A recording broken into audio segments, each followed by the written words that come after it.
And अब मैं Shanti Bhushan sir से रिक्वेस्ट करूंगी कि आप हमें इस शो की पटकथा यानी कहानी के बारे में प्लीज बताएं। नमस्कार सभी पत्रकार दोस्तों का मैं आभारी हूं कि आप यहां पे आए, और मैं आभारी हूं विष्णु जी का, अमिताभ रैना साहब का, कि इन लोगों ने मुझे ये दायित्व दिया इतनी विशालकाय छवि वाले अटल जी के बारे में लिखने का। तो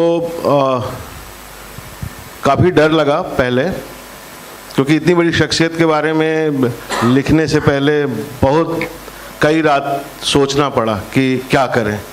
फिर हम लोग चल दिए सफ़र में, और हम लोगों ने काफ़ी रिसर्च किया, ग्वालियर गए और अटल जी के बचपन के बारे में समझने की कोशिश की।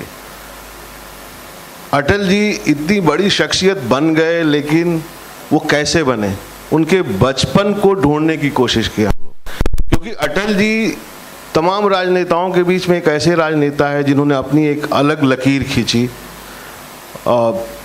राजनीति के बहुत सारे स्कूल हैं, उसमें से अटल जी ने एक अलग ही स्कूल से अपनी यात्रा शुरू की, जिसमें उनका विश्वास, उनकी राजनीति में जो भारतीय संस्कृति का डीएनए है वो कूट कूट कर भरा था, और उसी का परचम वो काफ़ी उतार चढ़ाव देखे, लंबा समय उन्होंने लंबे समय तक चलते रहे, और आखिरकार एक दिन वो वहाँ पहुँचे जहाँ उनको पहुँचना था। और उन्होंने भारतीय संस्कृति के डीएनए वाले राजनीति की नींव डाली, और आज उस नींव पे भारत की राजनीति खड़ी हो गई है, अपने पूरे ऊर्जा के साथ खड़ी है। तो हमने ये ढूंढने की कोशिश की है उनके बचपन में। हर बच्चा जब होता है तो हमें नहीं पता है कि ये आगे चल के क्या बनेगा। अटल जी भी जब बच्चे थे तो कोई नहीं जानता होगा कि आगे चल के ये बच्चा देश का प्रधानमंत्री बनेगा, लेकिन बहुत सारे ऐसे लक्षण उन बच्चों में होते हैं जिसको ध्यान से देखने पे पता चलता है कि ये होनहार है, विलक्षण है, आगे जाके कुछ करेगा।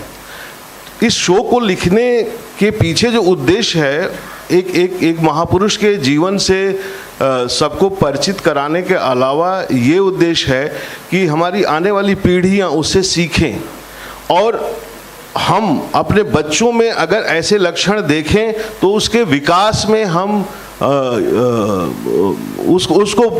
उसका पोषण करें।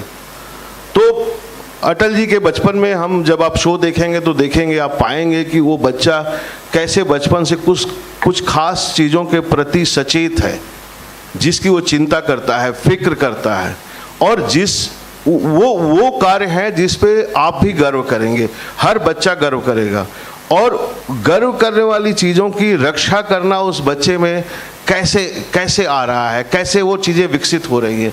तो हम माननीय प्रधानमंत्री स्वर्गीय श्री अटल बिहारी वाजपेयी के निर्माण की कहानी कह रहे हैं।